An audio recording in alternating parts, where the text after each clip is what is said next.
तो hello students, एक बार फिर से स्वागत है आपका हमारी इस नए वीडियो में। आज की इस वीडियो में हम पढ़ने वाले हैं हमारे जो क्लास 10 की प्रश्नावली 3.3 है, जिसमें जो विलोपन विधि है, आज उस विलोपन विधि को हम पूरा समझेंगे। और जो विलोपन विधि का हमारा प्रश्न संख्या 1 में जो क्वेश्चन 4 है, जो 4 क्वेश्चन है प्रश्न संख्या 1 में, उन सभी को सोल्व करेंगे और आगे बढ़ेंगे। पूरी प्रश्नावली को हम इस प्रकार सोल्व करेंगे और आपको पूरी विलोपन विधि बहुत ही सिंपल तरीके से आज समझाई जाएगी। तो बने रहे हमारे इस वीडियो में, और हम बिना समय गवाए हमारा जो वीडियो उसको स्टार्ट करते हैं और हम क्वेश्चन करना स्टार्ट करते हैं। ठीक है, तो हमें जो क्वेश्चन दे रखे हैं वो हमें विलोपन विधि के आधार पर दे रखे हैं। अब विलोपन विधि को सोल्व करने का कुछ एक फिक्स फॉर्मेट वाला मेथड होता है, उस फॉर्मेट को आपको फॉलो करना है। तो इस प्रकार आपकी पूरी विलोपन विधि सोल्व हो जाएगी। ठीक है, तो मैं आपको जो हमारा पहला क्वेश्चन है वो बताता हूँ। ठीक है,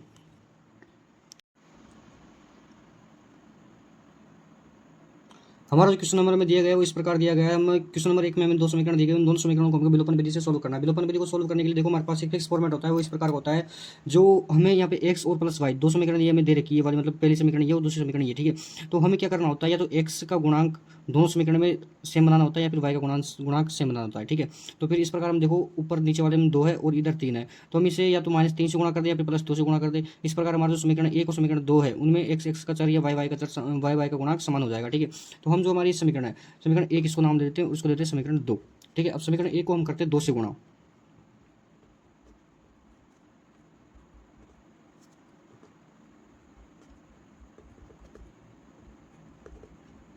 ठीक है, जो हमारे समीकरण नंबर 1 है उसे हम 2 से गुणा करते हैं। ठीक है, ये 2 से इधर की साइड गुणा कर दिया और बराबर की साइड भी से 2 से गुणा कर दिया। ठीक है, 2 से गुणा करने पर हमारे पास आएगा 2x + 2y = 10। ठीक है, ये हमारे समीकरण 3 हो गया। अब देखो समीकरण 3 और 2 में देखो, समीकरण 2 और समीकरण 3, इसमें हमारे पास देखो एक्स एक्स का जो हमारे पास चर है, नहीं एक्स एक्स जो जो चर है उसका जो गुणांक है वो हमारे पास समान है। ठीक है, तो अब हम इसको जोड़ या घटा सकते हैं। तो अधिकतर केसेस में हमें इसे घटाना पड़ेगा। ठीक है, अगर इनके चिन्ह विपरीत आते हैं हमारे पास तो इनको जोड़ के हम डायरेक्ट कैंसिल कर सकते हैं, और अगर इनके चिन्ह विपरीत नहीं आते तो इनको हम घटाएंगे। तो ठीक है, अब देखो समीकरण 2 में से हम समीकरण 3 घटाएंगे, तो यहाँ पे लिख लेते हैं एक बार, समीकरण 2 माइनस समीकरण 3 करने पर। अब जो हमारे समीकरण नंबर 2 है उसे हम एक बार ऊपर, जो समीकरण में से हम जिस समीकरण को घटा रहे हैं, मतलब जिसमें से घटा रहे हैं उसको तो हम ऊपर लिखते हैं और जो घटा रहे हैं उसको नीचे लिखते हैं। ठीक है, तो हमने ये ऊपर समीकरण 2 में से घटा रहे तो हमने ऊपर समीकरण नंबर 2 लिख ली। ठीक है, और फिर 3 को घटा रहे तो 3 को हमने नीचे लिख ली, 2x + 2y = 10। अब देखो जो हमारे जो मतलब ये चर वाली घटाव होती है उसमें क्या करते हैं कि नीचे वाला जो हमारा पूरा समीकरण होता है उसके चिन्ह चेंज हो जाते हैं।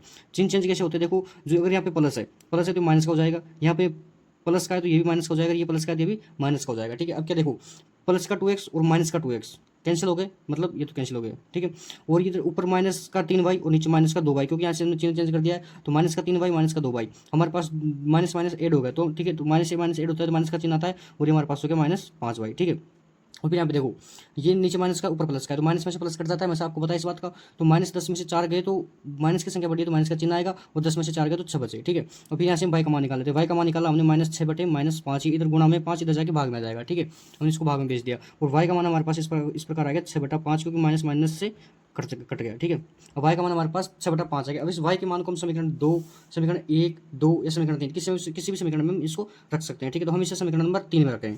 ठीक है, y का मान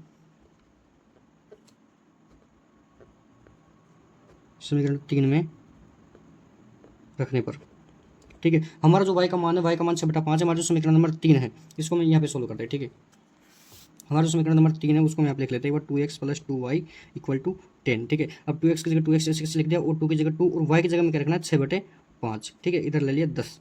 ठीक है, अब 2x प्लस, और जो हमारे 6/5 है तो इसको तो हमने इससे गुणा किया 6 से, तो हमारे पास 12/5 = 10। अब यहाँ से हमें x का मान निकालना है, तो देखो 10 प्लस का इधर जाके माइनस हो गया 12/5। अब इसके नीचे कुछ भी नहीं, एक ले लिया, एक मान लिया हमने इसके नीचे। ठीक है, इसका हम एलसीएम लेंगे, हमारे पास 5 आ गया। 1 का भाग 5 में 5 बच जाता है, 5 को 10 से गुणा किया तो हमारे पास 50 आ गया। ठीक है, और 5 का भाग 5 में एक बार गया, तो 1 को 12 से गुणा किया तो हमारे पास 12 आ गया। ठीक है, तो 50 में से 12 गया तो हमारे पास बचेंगे यहाँ पे 38/5। ठीक है, तो यहाँ पे हो गया 38/5। ठीक है, अब जो 2x है, 2x = हमारे पास जो हमारा फॉर्मेट आया 38/5 वाला है। ठीक है, ये हमारे पास ये फॉर्मेट आ गया। अब यहाँ से हमें x का मान निकालना है। x का मान निकालने के लिए गुणा में जाके भाग में हो जाएगा, तो हमारे पास 38/10 आएंगे, 2 से कट जाएंगे, ऊपर आएगा 19/5। इस प्रकार हमने x का और y का दोनों का मान निकाल लिया, हमारे फाइनल आंसर हो गया। इस प्रकार हमारा जो विलोपन विधि है उसका ये सेम प्रोसेस है, कि जैसे एक बार तो हमें इन दोनों में से किसी भी संख्या का, जो किसी भी चर का जो गुणांक है उसको समान बनाना पड़ेगा। फिर हमें अगर चिन्ह विपरीत आ रहे हैं तो उनको जोड़ दो, और अगर चिन्ह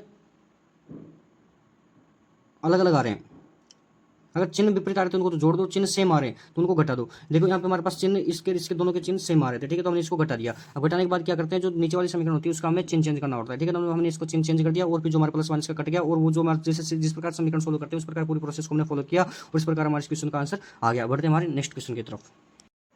जो हमें नेक्स्ट क्वेश्चन दिया गया है वो हमारे नेक्स्ट क्वेश्चन में हमें दो समीकरण इस प्रकार दी गई है, ठीक है, जो हमारा जो समीकरण नंबर ये तो हमने समीकरण 1 दे दी, इसको समीकरण 2 दे दिया, ठीक है। अब देखो इसमें देखते हैं हम इधर x का विपरीत है, ठीक है, और इधर y का और y का भी विपरीत है। अब देखो अगर हम इसमें x का समान बनाते हैं तो पहले इसको तो हमें 2 से गुणा करना पड़ेगा, इस समीकरण को 3 से गुणा करना पड़ेगा, और इधर अगर हम y का समान बनाते हैं तो हमें सिर्फ इसी समीकरण को 2 से गुणा करना पड़ेगा, और इधर जो हमारे पास 4 है वो हमारे पास सेम आ रहा है, ठीक है, 4 इधर सेम हो जाएंगे तो हमें सिर्फ एक ही समीकरण गुणा करना पड़ेगा। और अगर हम x का समान बनाते हैं तो हमें दोनों समीकरण को अलग अलग संख्या से गुणा करना पड़ेगा, तो वो हमारी बहुत लंबी प्रोसेस हो जाएगी। तो हम इस क्वेश्चन को शॉर्ट प्रोसेस से सोल्व करना चाहेंगे, ठीक है। तो हम देखो यहाँ से समीकरण 2 उठाते हैं, समीकरण 2 को 2 से गुणा करते हैं, 2 से गुणा करने पर, 2 से गुणा करने पर, ठीक है। अब जो हमारा समीकरण 2 है 2x minus 2y equal to 2, अभी से हमें 2 से गुणा करना है, तो 2 से बराबर के इधर साइड भी गुणा करना है और इधर साइड भी गुणा करना है। हम 2 से गुणा किया तो हमारे पास आ गया ये 4x माइनस 4y, ठीक है, वो इधर आ गया 4, हमारा समीकरण 3 हो गया। अब देखो जो चीज़ मैंने आपको पहले बताई थी कि हमारे अगर चिन्ह विपरीत आते हैं तो उनको तो हम जोड़ देते हैं, और चिन्ह जो हमारे अगर सेम आ गए दोनों, जैसे अभी इसकी यहाँ पे प्लस होता है तो हम इसको घटा देते हैं, ठीक है। तो हम देखो समीकरण 2 और समीकरण 1 और समीकरण 3 को जोड़ देते हैं, ठीक है, समीकरण 1 प्लस समीकरण 3 करने पर, ठीक है।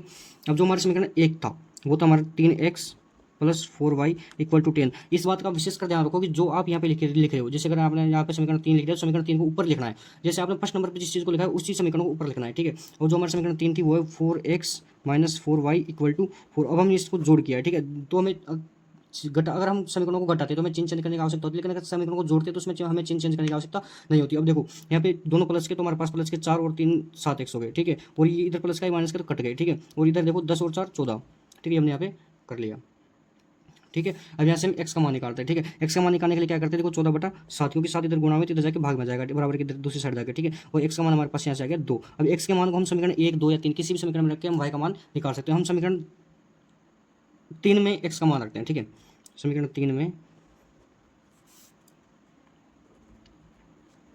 x का मान रखने पर, ठीक है। अब जो हमारे समीकरण 3 थी, समीकरण 3 थी हमारी 4x minus 4y equal to 4, ठीक है। अब यहाँ पे हम x का मान रखते हैं, तो देखो 4 की जगह 4, x की जगह x का मान हमारे पास 2 है तो इस 2 को हमने यहाँ पे रख दिया, ठीक है, और बाकी जो समीकरण उसको वैसे वैसे लिख दिया, और 4 को देखो 2 से गुणा किया तो हमारे पास 8 है, और ये बाकी समीकरण ऐसे ऐसे लिख दिया। अब हमें यहाँ पे y का मान चाहिए, y का मान चाहिए तो देखो चिन्ह का आपको विशेष ध्यान रखते हुए चलना है, ठीक है। तो माइनस 4y ऐसे हो गया, 4 इधर लिख दिया, और जो प्लस का 8 था हमारे इधर जाके माइनस का हो गया, ठीक है, माइनस 4y इक्वल टू यहाँ पे माइनस 4 बचा, प्लस माइनस कट गया और हमारे पास माइनस का 4 बचा, ठीक है। अब y का मान हमने निकालना है तो -4/-4, माइनस माइनस से प्लस हो गया, 4 से एक बार कट गया, तो इस प्रकार y का मान हमारे पास आ गया 1। तो इस प्रकार इस क्वेश्चन का हमारे पास जो आंसर है तो उसमें x बराबर 2 और y बराबर 1 आगे हमारा फाइनल आंसर। अगर इस प्रोसेस से आपने एग्जाम में इस क्वेश्चन को सोल्व कर दिया तो अगर ये क्वेश्चन आपको एग्जाम में 3 नंबर में मिलेगा तो आपको उसके पूरे 3 नंबर मिलेंगे, ठीक है। तो अब बढ़ते हैं हमारे नेक्स्ट क्वेश्चन की तरफ। जो हमें हमारा नेक्स्ट क्वेश्चन दिया गया वो इस प्रकार दिया गया है। हमारे जो नेक्स्ट क्वेश्चन में हमें जो समीकरण दी गई है वो देखो हमें दो समीकरण इस प्रकार दी गई है। पहले समीकरण 3x minus 5y minus 4 equal to 0, ठीक है। दूसरी समीकरण थी हमारी 9x equal to 2y plus 7, ठीक है। तो अभी समीकरण को देखो हमें अलग फॉर्मेट दिया गया, तो इस समीकरण को हम थोड़ा इजी फॉर्मेट में लाते हैं जो आपको अच्छे तरीके से समझ में आए। अब देखो बराबर की संख्या इधर 0, तो देखो हम इस समीकरण को उठाते हैं, इस समीकरण उठाया हमने यहाँ पे, हमारे पास जो समीकरण दे रखी थी हमें ये दे रखी है, ठीक है। अभी समीकरण को सीधे फॉर्मेट में लाते हैं, तो 3x माइनस 5y और बराबर के साइड माइनस का इधर जाके प्लस का हो गया, तो समीकरण 1 हो गई, ठीक है। अब ये समीकरण थी हमारा, इस समीकरण को देखो हमें 9x equal to 2y plus 7 हमें ये समीकरण दे रखी है, ठीक है। अब 9x और प्लस का इधर लाके हमने माइनस का कर दिया, ठीक है, प्लस 7 इधर रखने दिया, ठीक है, समीकरण 2 गई। अब देखो अब इस बात को आप देखो, जैसे अगर आप अलग अलग सोल्व करके लाते हैं तो उससे कोई फर्क वाली बात नहीं पड़ती। अगर यहाँ पे x अगर हम इस समीकरण को 3 से गुणा करते हैं तो हमारे पास x के जो हमारे गुणांक है वो समान हो जाएंगे। लेकिन अगर हम y के गुणांक समान लाना चाहेंगे तो पहले हमें इस समीकरण को 2 से गुणा करना पड़ेगा, फिर इस समीकरण को 3 से गुणा करना पड़ेगा, तो वो प्रोसेस हमारी बहुत लंबी हो जाएगी। तो हम जो हमारी सीधी प्रोसेस रहेगी उसी पर हम काम करेंगे, ठीक है। जो हमारे जैसे अगर हम पहले समीकरण को 3 से गुणा करते हैं तो हमारे पास इसके x के जो इस x का जो गुणांक है और इसमें x का जो गुणांक है दोनों समान आ जाएंगे। फिर बाद में हम जोड़ना है घटाना वो आपको समीकरण 3 आने के बाद पता लग जाएगा, ठीक है। तो हम समीकरण 1 को 3 से गुणा करते हैं, ठीक है, समीकरण 1 को 3 से गुणा करने पर, ठीक है। अब जो हमारा समीकरण नंबर 1 थी, समीकरण 1 थी हमारे 3x minus 5y equal to 4, हमें इससे 3 से गुणा करना, 3 से गुणा करना एक बार बराबर की साइड इधर भी होगा और 3 से गुणा इधर की साइड भी होगा, ठीक है। हमने 3 से गुणा किया तो हमारे पास आ गया 9x माइनस 3 एक बार इससे गुणा हो गया 15y इक्वल टू 12, ये हमारा समीकरण 3 हो गए। अब देखो, अब समीकरण 2, अब समीकरण 1 से तो आपने 3 को गुणा कर दिया, तो उससे आपको मतलब नहीं है, अब आपको समीकरण 2 और 3 से मतलब है। तो समीकरण 2 और समीकरण 3 में ध्यान देखो, देखो x का गुणांक इसमें भी 9 है, x का गुणांक इसमें भी 9 है, चिन्ह हमारे पास सेम है, चिन्ह सेम है तो हमें क्या करना पड़ेगा, इसको घटाना पड़ेगा। अगर चिन्ह विपरीत होते हैं तो इसको प्लस करने पर प्लस माइनस आपस में कट जाते हैं, तो उसमें से हम प्लस कर सकते हैं, लेकिन हमारे पास यहाँ पे चिन्ह सेम आ गए तो हम इसे माइनस करेंगे तो नीचे वाले समीकरण के चिन्ह चेंज हो जाएंगे, उसके बाद आपस में एक संख्या कट जाएगी और फिर दूसरे से हम मान निकालेंगे, उसमें वैल्यू पुट करके इसका मान निकालेंगे। तो देखो समीकरण 3 में से इस बार हम समीकरण 2 को घटाते हैं, ठीक है, क्योंकि इसमें बड़ी संख्या है तो आसानी से घट जाएगी, उसमें आपको दिक्कत नहीं आएगी, उसमें माइनस प्लस का ज़्यादा विशेष कर ध्यान रखना पड़ेगा, ठीक है। समीकरण 3 माइनस समीकरण 2 करने पर, ठीक है, समीकरण जो हमारी 3 थी, समीकरण 3 थी हमारे पास 9x minus 15y equal to 12, ठीक है, और जो समीकरण 2 थी, समीकरण 2 थी हमारे पास 9x minus 2y equal to 7, ठीक है। हम इसको घटा रहे हैं, अब घटाते टाइम हमें क्या करना, चिन्ह चेंज करने होते हैं, ठीक है। तो अब ये इधर प्लस का है, ये 9x प्लस का है, माइनस का हो गया, ये इधर ये माइनस का, ये प्लस का हो गया, ये प्लस का है, ये माइनस हो गया, ठीक है, इस प्रकार चिन्ह चेंज कर दिया। अब देखो ऊपर वाला प्लस का, नीचे वाला माइनस का कट गए, ठीक है, ऊपर वाला माइनस का, नीचे वाला प्लस का, तो माइनस 15y में प्लस का 2y गया तो हमारे पास माइनस 13y बचेगा, ठीक है, और फिर ऊपर वाला प्लस का, नीचे वाला माइनस का, तो 12 में से 7 के तो हमारे पास 5 बच गए, ठीक है। वाई का मान हमें यहाँ से निकाला, वाई का मान हमारे पास निकल गया 5/13 और माइनस का चिन्ह यहाँ पे लग गया, ठीक है। तो इस प्रकार हमारे पास वाई का मान आ गया। अब वाई का मान हम समीकरण 1, 2 या 3 कोई समीकरण में रख सकते हैं। तो हम समीकरण 1 में वाई का मान रखते हैं, समीकरण 2 में, समीकरण 3 में, तो हम समीकरण 3 में मान रखते हैं, ठीक है। समीकरण 3 में वाई का मान रखने पर देखो यहाँ पे लिख देता हूँ मैं, समीकरण 3 में वाई का मान रखने पर, वाई का मान रखने पर यहाँ पे इसको सोल्व कर देता हूँ, ठीक है। समीकरण 3 थी हमारे पास 9x minus 15y equal to 12, ठीक है। अब इसमें हम y का मान रखते हैं, 9x माइनस 15, y का मान हमारे पास माइनस 5/13 आया, ठीक है, इसको हमने मान रख दिया। अब 9x minus minus minus plus हो गया, तो प्लस यहाँ पे हो गया, ठीक है, 15 5 75/13, ठीक है, इधर है 12। अब यहाँ से इसको इधर भेजते हो, लोगों तो हम लेके सोल्व करेंगे, ठीक है। तो 12 माइनस 75/13 और यहाँ पे कुछ भी नहीं तो एक मान लिया, उसका एलसीएम लिया, 13 एलसीएम आ गया और 1 का भाग 13 में 13 बार गया, 13 को 12 से गुणा किया तो हमारे पास आ गया 12 गुणा 13, 13 दूनी 26, 2 13 2 15, 156, ठीक है, और फिर 75 का 75 आ गया। अब 156 में से हमें 75 घटाना है तो हमारे पास देखो 1 15 में 7 के तो 8 81 बचे, ठीक है, 81/13 हो गया हमारे पास। इसको सोल्व करने पर हमारे पास आई 81/13। अब देखो हमारे पास जो फॉर्मूला था वो 9x इक्वल टू 81/13 हो गया, ठीक है। अब x का मान हमें ऐसे निकालना है, तो x का मान निकालने के लिए देखो क्या करते हैं, x इक्वल टू 81/13, इसको मैं इधर की साइड थोड़ा कॉर्नर में सोल्व कर देता हूँ यहाँ पे, ठीक है। हमारे पास क्या बना 9x इक्वल टू 81/13 हमारे पास बना था, x का मान हमें निकालना है तो 81/13 गुणा 9, इधर गुणा में इधर जाके भाग में हो जाएगा, ठीक है, तो भाग में गुणा हो जाएगा, तो 9 से ये 9 बार कट गया तो हमारे पास x का मान आ गया 9/13 और y का मान आया था हमारे पास माइनस 5/13। इस प्रकार हमने इसका फाइनल आंसर निकाल लिया, ठीक है। बढ़ते हमारे नेक्स्ट क्वेश्चन की तरफ। अब हमें जो हमारा चौथा क्वेश्चन दिया गया है वो इस प्रकार दिया गया है, ठीक है। अब इस चौथे क्वेश्चन को हम सोल्व करते हैं। अब देखो हमें जो ये हमारे समीकरण दे रखे हैं वो थोड़े टफनेस फॉर्मेट मान लो आप एक प्रकार से, तो हम इसको थोड़ा सीधे फॉर्मेट बनाते हैं, मतलब थोड़ा सोल्व करते हैं एक प्रकार, उसके बाद समीकरण का नाम देंगे, उसके बाद विलोपन विधि से सोल्व करेंगे, ठीक है। तो हम यहाँ पे एलसीएम लेकर सोल्व करते हैं। तो हमें इस समीकरण का एलसीएम लिया, हमारे पास 6 एलसीएम आ गया इसका, ठीक है।